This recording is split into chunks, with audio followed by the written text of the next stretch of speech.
Hi everyone, എല്ലാവർക്കും English ലാഡറിൻ്റെ പുതിയൊരു വീഡിയോയിലേക്ക് വലിയ സ്വാഗതം. ഇംഗ്ലീഷ് പഠിച്ചു തുടങ്ങുന്ന എല്ലാവർക്കും ഉള്ള വലിയൊരു പ്രശ്നമാണ് വൊക്കാബുലറി. ശരിയല്ലേ?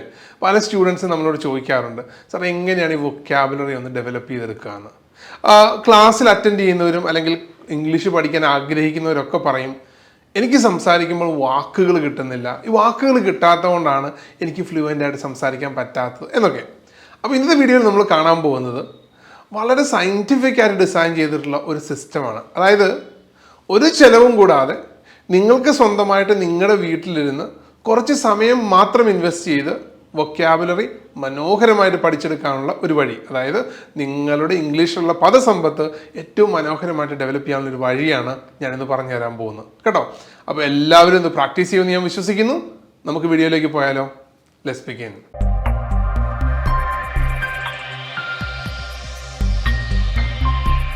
ആദ്യം തന്നെ എങ്ങനെയാണ് വാക്കുകൾ പഠിക്കുക എന്ന് നമുക്ക് നോക്കാം. അല്ലെ, രണ്ട് രീതിയിലാണ് നമുക്ക് വാക്കുകൾ പഠിക്കാൻ പറ്റുക. ഒന്നാമത്തെ രീതി കേട്ട്, അല്ലെ, കേൾവിയിലൂടെ നമുക്ക് പഠിക്കാം. ഞാൻ മുമ്പൊരു വീഡിയോയിൽ പറഞ്ഞിട്ടുണ്ട്, നിങ്ങൾ ഇംഗ്ലീഷിൽ സീരീസ് കാണണം, അതുപോലെ തന്നെ മൂവീസ് കാണണം, നാഷണൽ ജിയോഗ്രഫിക്, ഡിസ്കവറി ഇങ്ങനെയുള്ള ചാനൽസ് കാണണം, ഇംഗ്ലീഷ് ന്യൂസ് കാണണം. അല്ലെ, ഇതൊക്കെ നിങ്ങൾ കാണുമ്പം നിങ്ങൾക്ക് ഇൻട്രസ്റ്റിംഗ് ആയിട്ട് തോന്നുന്ന ചില വാക്കുകൾ കാണും, അല്ലെങ്കിൽ നിങ്ങൾക്ക് അർത്ഥം അറിയാത്ത ചില വാക്കുകൾ കാണും. രണ്ട് കാര്യങ്ങളെക്കുറിച്ച് ഞാൻ പറഞ്ഞു കേട്ടോ. ഇൻട്രസ്റ്റിംഗ് ആയിട്ടുള്ളൊരു വാക്ക്, അല്ലെങ്കിൽ നിങ്ങൾക്ക് അർത്ഥം അറിയാത്തൊരു വാക്ക്, ഇങ്ങനെയുള്ള പല വാക്കുകളും ഉണ്ടാവും. അപ്പോൾ നിങ്ങൾ എന്താ ചെയ്യേണ്ടത്? ഈ സാധനം നിങ്ങൾ പഠിച്ചെടുക്കണം. അപ്പം നിങ്ങൾക്ക് കമ്മ്യൂണിക്കേഷനിൽ ഇനി ഉപയോഗിക്കാനുള്ളൊരു കാര്യമാണ് കേട്ടോ. അപ്പോൾ നിങ്ങൾ കൃത്യമായിട്ട് പഠിച്ചെടുക്കുക. അപ്പോൾ അതുകൊണ്ട് തന്നെ ഞാൻ ആദ്യം സജസ്റ്റ് ചെയ്യുന്നതെന്ന് അറിയാമോ, നിങ്ങൾ ക്ലാസ് ഒക്കെ അറ്റൻഡ് ചെയ്യുമ്പോൾ, ഇംഗ്ലീഷ് ലാഡറിൻ്റെ യൂട്യൂബ് വീഡിയോസിലെ ക്ലാസ് ഒക്കെ അറ്റൻഡ് ചെയ്യുമ്പോൾ നിങ്ങൾ നോട്ട് എഴുതി വെക്കുന്നുണ്ട് എന്ന് ഞാൻ വിശ്വസിക്കുന്നു. ഒന്നെങ്കിൽ ആ ബുക്കിൻ്റെ ബാക്ക് വശം, അല്ലെങ്കിൽ പുതിയൊരു ബുക്ക് വൊക്കാബുലറിക്ക് വേണ്ടി നിങ്ങൾ മാത്രമായിട്ട് മാറ്റി വെക്കണം. ഓക്കെ? അതായത് ഇത് നിങ്ങൾക്കൊരു ലൈഫ് ലോങ് പ്രോസസ്സ് ആയിരിക്കണം. നിങ്ങളുടെ ജീവിതകാലം മുഴുവൻ നിങ്ങളുടെ ഒപ്പം ഉണ്ടാവുന്ന ഒരു ബുക്കായിരിക്കണം ഇത്. ഇതിന് നമുക്ക് വൊക്കാബുലറി ജേർണൽ എന്ന് വിളിക്കാം. എന്താണ് വിളിക്കുക? Vocabulary journal. അപ്പോൾ ഇതിനുവേണ്ടി പരമാവധി ഒരു ബുക്ക് മാറ്റി വെക്കുകയാണെങ്കിൽ അത്രത്തോളം ഉപകാരപ്രദമായിരിക്കും.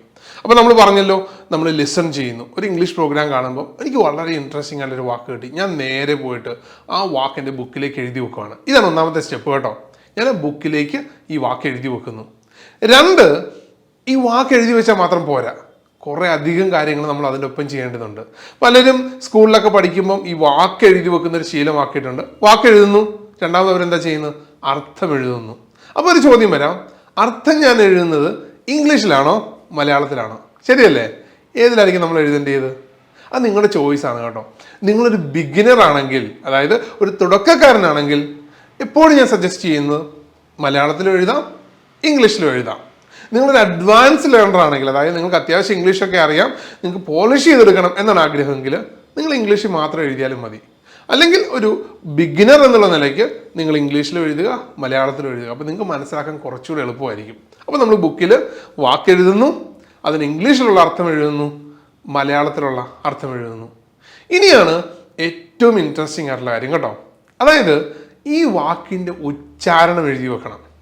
അപ്പോൾ എനിക്ക് വളരെ ഇഷ്ടമുള്ളൊരു പാട്ടുകാരിയാണ് ശ്രേയ ഘോഷാൽ. നിങ്ങൾക്കും അത് ഇഷ്ടമാണ് ഞാൻ വിശ്വസിക്കുന്നു. ശ്രേയ ഘോഷാൽ എവിടുത്തുകാരിയാണെന്ന് നിങ്ങൾക്ക് അറിയോ? ബംഗാളാണ് അദ്ദേഹത്തിൻ്റെ സ്വദേശം. മലയാളം പാട്ടുകളൊക്കെ വളരെ മനോഹരമായിട്ട് പാടും, അല്ലേ? ഒരു മലയാളി പാടുന്നതിനേക്കാളും ക്ലാരിറ്റിയിലാണ് അദ്ദേഹം മലയാളം പാട്ടുകൾ പാടുന്നത്. അപ്പോൾ ഞാൻ വിചാരിച്ചു മലയാളം ശ്രേയ ഘോഷാൽ നന്നായിട്ട് അറിയാം, പക്ഷേ മലയാളം സംസാരിക്കാൻ ഒന്നും അറിഞ്ഞുകൂടാ. She is very bad at Malayalam. വളരെ മോശം മലയാളമാണ് സംസാരിക്കുന്നത്. പക്ഷേ പാട്ടിൽ വരുമ്പോഴോ വളരെ ക്ലാരിറ്റിയോടുകൂടി സംസാരിക്കുന്നു. ഇതെങ്ങനെ സംഭവിക്കുന്നത് അറിയാമോ? സിമ്പിളായിട്ടുള്ളൊരു സിസ്റ്റമാണ് ആൾ ഫോളോ ചെയ്യുന്നത്. ഒരു പാട്ടിൻ്റെ ലിറിക്സ് കിട്ടിക്കഴിഞ്ഞാൽ ഇദ്ദേഹം മ്യൂസിക് ഡയറക്ടറോട് ഇങ്ങനെ ഇരിക്കും. മ്യൂസിക് ഡയറക്ടർ ഓരോ വാക്കുകളും പറയുമ്പം അത് സ്വന്തം ബുക്കിൽ സ്വയം മനസ്സിലാവുന്ന രീതിയിൽ എഴുതി വെക്കും. ഇപ്പോൾ ഫോർ എക്സാമ്പിൾ, വളരെ ഫേമസ് ആയിട്ടുള്ള പാട്ടാണ് അല്ലേ ജീവാംശമായി എന്ന് പറയുന്നത്. അപ്പോൾ മ്യൂസിക് ഡയറക്ടർ പറഞ്ഞു കൊടുക്കുന്നു ജീവാംശമായി. അപ്പോൾ ആൾ പറഞ്ഞു ജീവാംശമായി, അപ്പോൾ അല്ല ജീവാംശമായി. അപ്പോൾ സ്വന്തമായിട്ടുള്ള ഒരു സ്ക്രിപ്റ്റിൽ സ്വന്തം ബുക്കിൽ എഴുതി വെക്കുവാണ്. അപ്പോൾ ഇത് വായിച്ചു കഴിഞ്ഞാൽ പിന്നീട് ഈ ശ്രേയ ഘോഷാലിന് മനസ്സിലാവും എന്താണ് അതിൻ്റെ സൗണ്ട്. ഇത് ഞാൻ പറയാൻ കാരണം എന്താണെന്നറിയാമോ? നമ്മളൊരു വാക്കിൻ്റെ ഉച്ചാരണം എഴുതി വെക്കുമ്പോഴും ഇതേ സിസ്റ്റം ഫോളോ ചെയ്യുക. നിങ്ങൾക്ക് മനസ്സിലാകാവുന്ന പോലെ, അതിപ്പോൾ മലയാളം ആയാലും അല്ലെങ്കിൽ ഇംഗ്ലീഷിലായാലും കുഴപ്പമില്ല. ഇംഗ്ലീഷിൽ നമുക്ക് ട്രാൻസ്ക്രിപ്ഷൻ ഉണ്ട്, അതൊക്കെ എല്ലാവർക്കും അറിയണമെന്നില്ല. പക്ഷേ ഉച്ചാരണം ഏറ്റവും കൃത്യമായിട്ട് മനസ്സിലാകാവുന്ന പോലെ നിങ്ങൾ ബുക്കിൽ എഴുതി വെക്കണം. ഓക്കെ? അപ്പോൾ നമ്മൾ വാക്ക് പഠിക്കുന്നു, അതിൻ്റെ അർത്ഥം മലയാളത്തിൽ എഴുതുന്നു, ഇംഗ്ലീഷിൽ എഴുതുന്നു, അതിൻ്റെ ഒപ്പം അതിൻ്റെ ഉച്ചാരണവും നമ്മുടെ ബുക്കിൽ എഴുതി വെക്കുന്നു. ഇത്തരം ഭാഗങ്ങൾ ക്ലിയർ ആയല്ലോ. ഇനി ഇത് കഴിഞ്ഞിട്ടില്ല, ഇതിൻ്റെ ഒരു എക്സ്റ്റൻഷൻ ഉണ്ട്, അത് ഞാൻ കുറച്ച് കഴിയുമ്പോൾ സംസാരിക്കാം. ഇനി നമുക്ക് വാക്ക് പഠിക്കാനുള്ള രണ്ടാമത്തെ വഴി, ഞാൻ പറഞ്ഞു ഒന്നാമത്തെ വഴി കേൾവിയിലൂടെയാണ് അല്ലേ, അല്ലെങ്കിൽ കാഴ്ചയിലൂടെയാണ്. അപ്പോൾ കാഴ്ച എന്ന് വെച്ചാൽ കേൾവിയാണ് അവിടെ ഏറ്റവും ഇമ്പോർട്ടൻ്റ് ആയിട്ടുള്ള കാര്യം. ഒരു പ്രോഗ്രാം കാണുന്നു, അവിടെയുള്ള ഡയലോഗ്സ് നമ്മൾ കേൾക്കുന്നു. ഇനി രണ്ടാമത്തെ വഴിയാണ് വായന, റീഡിങ് അല്ലേ. ബുക്സ് ആവാം, മാഗസിൻസ് ആവാം, ആർട്ടിക്കിൾസ് ആവാം, നിങ്ങൾക്ക് ഇഷ്ടമുള്ള എന്തും നിങ്ങൾക്ക് വായിക്കാം ഇംഗ്ലീഷിൽ. അത് വായിക്കുമ്പോൾ വീണ്ടും നിങ്ങൾക്ക് ഇഷ്ടപ്പെടുന്നൊരു വാക്ക്, അല്ലെങ്കിൽ നിങ്ങൾക്ക് ഇൻട്രസ്റ്റിംഗ് ആയിട്ട് തോന്നുന്നൊരു വാക്ക്, അതിൻ്റെ ഒപ്പം തന്നെ നിങ്ങൾക്ക് അർത്ഥം അറിയാത്തൊരു വാക്ക്. ഇപ്പം മിക്കവാറും ഇൻട്രസ്റ്റ് വരുന്നത് എനിക്കതിൻ്റെ അർത്ഥം അറിയില്ല, അപ്പോഴാണ് എനിക്ക് ഇൻട്രസ്റ്റ് വരുന്നത്. അറിയാവുന്ന വാക്കുകളാണെങ്കിൽ പോലും ചിലപ്പോൾ നമുക്ക് ഇൻട്രസ്റ്റിംഗ് ആയിട്ട് തോന്നാം. അപ്പം താല്പര്യമുള്ള വാക്കുകളാവാം, അർത്ഥം അറിയാത്ത വാക്കുകളാവാം, അല്ലെങ്കിൽ നിങ്ങൾക്ക് അർത്ഥം പഠിക്കണമെന്ന് ആഗ്രഹമുള്ള വാക്കുകളാവാം. എന്തും നിങ്ങൾക്ക് താല്പര്യമുള്ള വാക്കുകൾ വീണ്ടും ബുക്കിൽ എഴുതി വെക്കുക. അപ്പോൾ നമ്മൾ കേൾവിയിലൂടെ പഠിച്ച വാക്ക് എഴുതി വെച്ചു, വായനയിലൂടെ പഠിച്ച വാക്ക് എഴുതി വെച്ചു. അത് നമ്മൾ ബുക്കിൽ എഴുതി വെക്കുമ്പോൾ സെയിം പ്രോസസ്സാണ് കേട്ടോ. വാക്ക്, അർത്ഥം മലയാളത്തിലും ഇംഗ്ലീഷിലും, അതിൻ്റെ ഉച്ചാരണം. ഇനി ഉച്ചാരണത്തെക്കുറിച്ച് സംസാരിക്കുമ്പം നമ്മൾ കോമൺ ആയിട്ട് ഉച്ചാരണത്തിൽ വരുന്ന കുറേ മിസ്റ്റേക്സ് ഉണ്ട്. ഞാൻ ഇതിനു മുമ്പ് ഒരു വീഡിയോ ചെയ്തിരുന്നു, ഉച്ചാരണത്തിൽ നമ്മൾ വരുന്ന മിസ്റ്റേക്ക് എന്ന് പറഞ്ഞാൽ. അതിൽ തന്നെ പല ആളുകൾ പല രീതിയിലുള്ള ചോദ്യങ്ങൾ ചോദിച്ചു. അതായത് അമേരിക്കൻ ഇംഗ്ലീഷാണോ നമ്മൾ ഫോളോ ചെയ്യേണ്ടത്, ബ്രിട്ടീഷ് ഇംഗ്ലീഷാണോ, അല്ലെങ്കിൽ ഇന്ത്യൻ ഇംഗ്ലീഷിൽ എന്താണ് കുഴപ്പം, എന്തിനാണ് നമ്മൾ ഉച്ചാരണത്തിൽ ഇത്രയധികം ശ്രദ്ധിക്കുന്നത്, എന്തുകൊണ്ടാണ് പ്രൊനൗൺസിയേഷൻ ഇമ്പോർട്ടൻ്റ് ആയിരിക്കുന്നത്, ഇങ്ങനെയുള്ള കുറേ കാര്യങ്ങളുണ്ട്. അപ്പോൾ സിമ്പിളാണ്, ഇന്ത്യൻ കോണ്ടെക്സ്റ്റിൽ ഇന്ത്യൻ ഇംഗ്ലീഷ് എന്ന് പറഞ്ഞൊരു വേരിയേഷൻ വരുന്നുണ്ട്. ഡെഫിനറ്റ്ലി ഒരു തെറ്റുമില്ല, പല ആളുകളും ഇന്ന് അക്സെപ്റ്റ് ചെയ്യുന്നുണ്ട്. പക്ഷേ നമ്മളൊരു ഗ്ലോബൽ ഓഡിയൻസിനെ ഫോക്കസ് ചെയ്തിട്ടാണ് പോകുന്നതെങ്കിൽ, ഫോർ എക്സാമ്പിൾ നിങ്ങളൊരു MNCയിലാണ് വർക്ക് ചെയ്യുന്നത്, അവിടെ നിങ്ങൾ അമേരിക്കയിൽ നിന്നും ഇംഗ്ലണ്ടിൽ നിന്നും ഒക്കെയുള്ള ആളുകളൊക്കെ ആയിട്ട് സംസാരിക്കേണ്ട ആവശ്യമുണ്ടെങ്കിൽ അവരുടെ ആക്സെൻറ്റ് നമുക്ക് കുറച്ച് ഫോളോ ചെയ്യാൻ പറ്റും, കുറച്ചുകൂടി ഉപകാരപ്രദമായിരിക്കും, കുറച്ചുകൂടി നന്നായിട്ട് അവരുമായിട്ട് കമ്മ്യൂണിക്കേറ്റ് ചെയ്യാൻ പറ്റും. അതുകൊണ്ടാണ് നമ്മൾ ഈ ബ്രിട്ടീഷ് അല്ലെങ്കിൽ അമേരിക്കൻ ആക്സെൻറ്റിനെ കുറിച്ച് സംസാരിക്കുന്നത്. വീണ്ടും ഇന്ത്യൻ കോണ്ടെക്സ്റ്റിൽ ഒത്തൻറ്റിക് ആയിട്ടുള്ള ആക്സെൻറ്റ് ഫോളോ ചെയ്യണമെങ്കിൽ നമ്മൾ നോർമലി പറയുന്നത്, നമ്മുടെ എഡ്യൂക്കേഷൻ സിസ്റ്റത്തിലൊക്കെ പറയുന്നത് ബ്രിട്ടീഷ് ഇംഗ്ലീഷാണ് നമ്മൾ ഫോളോ ചെയ്യേണ്ടത്. Because that's considered to be the queen's English അല്ലേ. ഏറ്റവും ഒത്തൻറ്റിക് ആയിട്ടുള്ള ഭാഷയാണ് ക്വീൻസ് ഇംഗ്ലീഷ് എന്നാണ് അറിയപ്പെടുന്നത്. ഇംഗ്ലണ്ടിൽ നിന്നാണ് ഇംഗ്ലീഷ് ലാംഗ്വേജ് ഒറിജിനേറ്റ് ചെയ്തിരിക്കുന്നത്. അമേരിക്കൻ ഇംഗ്ലീഷിനും തെറ്റൊന്നുമില്ല കേട്ടോ, കാരണം ഇതിൻ്റെ ഹോളിവുഡ് മൂവീസും ഇൻ്റർനെറ്റൊക്കെ ഉപയോഗിക്കുന്നത് അമേരിക്കൻ ഇംഗ്ലീഷാണ്. അപ്പോൾ എനിവേ നമ്മൾ ഉച്ചാരണം മനസ്സിലാക്കണമെങ്കിൽ ഒരു ഓൺലൈൻ ഡിക്ഷണറി ഡിപ്പെൻഡ് ചെയ്യുക. ഇപ്പോൾ for example we have the Oxford online dictionary, അല്ലെങ്കിൽ കേംബ്രിഡ്ജ് ഓൺലൈൻ ഡിക്ഷണറി, അല്ലെങ്കിൽ മക്മില്ലൻ ഓൺലൈൻ ഡിക്ഷണറി. ഇതൊക്കെ വളരെ പോപ്പുലർ ആയിട്ടുള്ള ഫേമസ് ആയിട്ടുള്ള ഓൺലൈൻ ഡിക്ഷണറീസ് ആണ്. ഫ്രീ ആണ് കേട്ടോ. നിങ്ങൾക്കൊരു വാക്കിൽ സംശയം ഉണ്ടെങ്കിൽ നേരെ പോയി ഈ ഡിക്ഷണറിയുടെ സൈറ്റിൽ കയറിയിട്ട് ആ വാക്ക് അടിച്ചു കൊടുക്കുക, അതിന് ഉച്ചാരണം നിങ്ങൾക്ക് അവിടെ കേൾക്കാൻ പറ്റും. പലരും ഗൂഗിളിൽ കയറി അടിച്ചു കൊടുക്കുമ്പോൾ അത്ര ഒത്തൻറ്റിക് ആയിട്ടല്ലാത്ത ഒരു ഉച്ചാരണമായിരിക്കും നമുക്ക് കിട്ടുക. അതുകൊണ്ടാണ് ഞാൻ ഡിക്ഷണറി എന്ന് പെർട്ടിക്കുലറായിട്ട് പറഞ്ഞത്. ഒരു ചിലവുമില്ല, ഇൻ്റർനെറ്റ് മാത്രം മതി, വാക്കടിച്ചു കൊടുക്കുക, ഉച്ചാരണം കേൾക്കുക, നിങ്ങൾക്ക് മനസ്സിലാകുന്ന ബുക്കിൽ എഴുതുക. അപ്പം നമ്മൾ പറഞ്ഞല്ലോ, വാക്ക് എഴുതുന്നു, അതിൻ്റെ അർത്ഥം എഴുതുന്നു ഇംഗ്ലീഷിലും മലയാളത്തിലും, അതിൻ്റെ ഉച്ചാരണം എഴുതുന്നു. ഇനി ഏറ്റവും ഇമ്പോർട്ടൻ്റ് ആയിട്ടുള്ള കാര്യം, ഈ വാക്കൊരു സെൻറ്റൻസിൽ യൂസ് ചെയ്ത് നമ്മൾ എഴുതണം. ഒരു സെൻറ്റൻസിൽ അല്ല, ഇത് കൃത്യമായിട്ടുള്ള ഉപയോഗം ഉണ്ടെങ്കിലേ നമ്മൾ ഈ വാക്ക് പഠിക്കുന്നതിൽ എന്തെങ്കിലും അർത്ഥമുള്ളൂ, ശരിയല്ലേ? വെറുതെ 100 വാക്ക് പഠിച്ചിട്ട് കാര്യമില്ലല്ലോ. അപ്പോൾ ഒരു ദിവസം നിങ്ങൾ മിനിമം ഒരു 3-4 വാക്കുകളൊക്കെ പഠിക്കാൻ ട്രൈ ചെയ്യണം കേട്ടോ.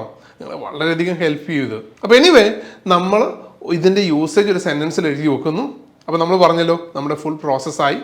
വാക്കുണ്ട്, അർത്ഥമുണ്ട്, മലയാളത്തിലും ഇംഗ്ലീഷിലും ഉച്ചാരണമുണ്ട്, അതിൻ്റെ ഒരു യൂസേജ് നമ്മളൊരു സെൻറ്റൻസിൽ എഴുതി വെക്കുന്നു.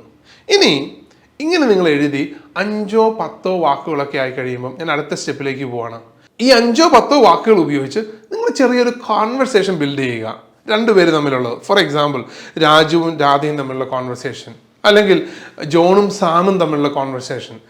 അങ്ങനെ നിങ്ങൾക്ക് 2 ആളുകൾ തമ്മിലുള്ള കോൺവെർസേഷൻ ഡെഫിനറ്റ് ആയിട്ടും ബിൽഡ് ചെയ്യാം അല്ലേ. അവിടെയാണ് നിങ്ങൾ ശരിക്കും കമ്മ്യൂണിക്കേഷനിൽ ഈ വൊക്കാബുലറി ഉപയോഗിക്കുന്നത്. അപ്പം വാക്കുകൾ പഠിക്കുമ്പോൾ വായനയിലൂടെയും കേൾവിയിലൂടെയും എൻ്റെ അടുത്തേക്ക് വാക്കുകൾ എത്തുന്നു, അത് ഞാൻ എഴുതി വെക്കുന്നു, അത് ഞാൻ സെൻറ്റൻസിൽ ഉപയോഗിക്കുന്നു, അതിന് ബേസ് ചെയ്ത് നമ്മൾ കോൺവെർസേഷൻസ് ഉണ്ടാക്കുന്നു. ഇനി on top of all these ഇത് നിങ്ങൾക്ക് ഉപയോഗിക്കാൻ പറ്റണം. ഇപ്പോൾ 2 വാക്കാണ് ഒരു ദിവസം പഠിക്കുന്നതെങ്കിൽ അന്ന് ഒരു അവസരം ഉണ്ടാക്കിയിട്ട് ഈ വാക്കുകൾ നിങ്ങൾ സംസാരിക്കണം. നിങ്ങളുടെ ഓഫീസിലുള്ള ഒരാളോടൊപ്പം ആവാം, നിങ്ങളുടെ വീട്ടിലുള്ള ഒരാളോടൊപ്പം ആവാം. ആ വാക്ക് നിങ്ങൾ ഡെഫിനറ്റ് ആയിട്ട് ഉപയോഗിക്കണം. 5, 6, 7, 8, 10 തവണയൊക്കെ നിങ്ങൾക്കത് ഉപയോഗിക്കാൻ പറ്റിയാൽ അത് ഡെഫിനറ്റ് ആയിട്ട് നിങ്ങളുടെ ബ്രെയിനിലേക്ക് അങ്ങോട്ട് സ്റ്റോർഡ് ആയിട്ടിരിക്കും അല്ലേ. ബുക്കിൽ മാത്രം ഇരുന്നാൽ പോരാ, ബ്രെയിനിൽ വരണം, പ്രാക്ടീസിൽ അതുണ്ടാവണം. അപ്പോൾ ഇനി മുതൽ നിങ്ങൾ മുന്നോട്ട് പോകുമ്പോൾ പുതിയ പുതിയ വാക്കുകൾ പഠിക്കുന്ന ഒരു ശീലമാക്കുക. ഓക്കെ, പല സോഴ്സസ് ഞാൻ പറഞ്ഞല്ലോ, ലിസണിങ് ഉണ്ട്, റീഡിംഗ് ഉണ്ട്. ഇതിലൂടെ പുതിയ വാക്കുകൾ വരട്ടെ, എഴുതി വെക്കുക. പറഞ്ഞ എല്ലാ പ്രോസസ്സും നിങ്ങൾ പ്രാക്ടീസ് ചെയ്യുക. സെൻറ്റൻസസ് ഉണ്ടാവട്ടെ, നിങ്ങളുടെ കോൺവെർസേഷൻസ് കുറച്ചുകൂടി റിച്ച് ആവട്ടെ. നല്ല വൊക്കാബുലറി ഉപയോഗിച്ച് നല്ല രീതിയിൽ കമ്മ്യൂണിക്കേറ്റ് ചെയ്യാനും ആളുകളെ കൺവിൻസ് ചെയ്യാനും ആളുകളെ ഇൻഫ്ലുവൻസ് ചെയ്യാനും ഇൻസ്പയർ ചെയ്യാനൊക്കെ നിങ്ങൾക്ക് സാധിക്കട്ടെ. So all the very best. പുതിയൊരു വീഡിയോ ആയിട്ട് ഞാൻ ഉടൻ തന്നെ തിരിച്ചു വരുന്നതാണ്. Until then, you take care. Wish you all a good day.